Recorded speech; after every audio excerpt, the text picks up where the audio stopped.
Welcome back inside our SI.com studios for this week's video mailbag, where we take your questions via email and the Twitter and answer them right here.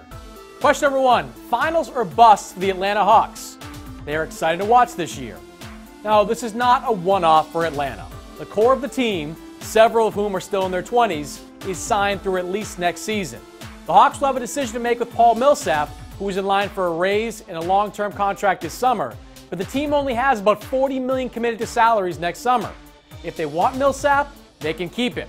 Personally, I think the Hawks have a great chance to win this season. They are 3-1 against Cleveland and will have home court advantage. But if they don't, this is a team, which by the way can flip first-round picks with Brooklyn in June, that can contend for a title for the next 3 or 4 seasons. Question number 2, do you think the Spurs have a chance at repeating? Really? Is that a joke?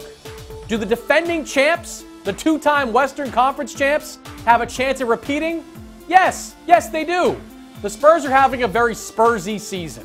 They are not in the mix for the top spot in the West, but they have won 7 straight after clubbing Golden State on Sunday and have beaten Oklahoma City, Dallas, and Memphis during this stretch. Kawhi Leonard is averaging nearly 18 points per game since the All-Star break, and the on-off numbers with him on the floor are ridiculous. Tony Parker had his best month of the season in March, and Danny Green made nearly 50% of his three-pointers last month. And you know old reliables Tim Duncan and Manu Ginobili will be there at the end. Golden State may be the conference favorite right now, but I would list the Spurs, once again, as co-favorites. Question number 3, do you think Kobe will play another 2 years? I think Kobe plays 1 more season, and then he's done. Look, he's getting paid $25 million next year. He's not walking away from that.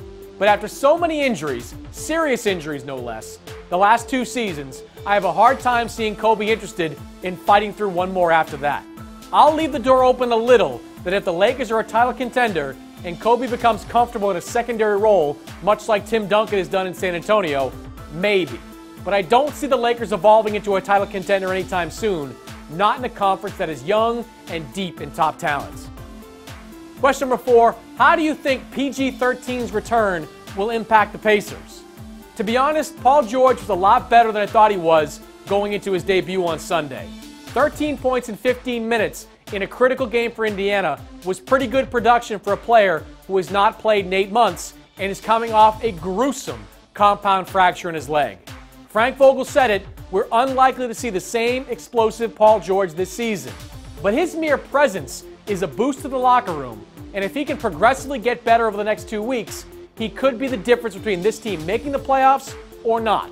He's not the scoring, passing, defending player he was before his injury, but if he is 75% of that, Indiana will benefit from it.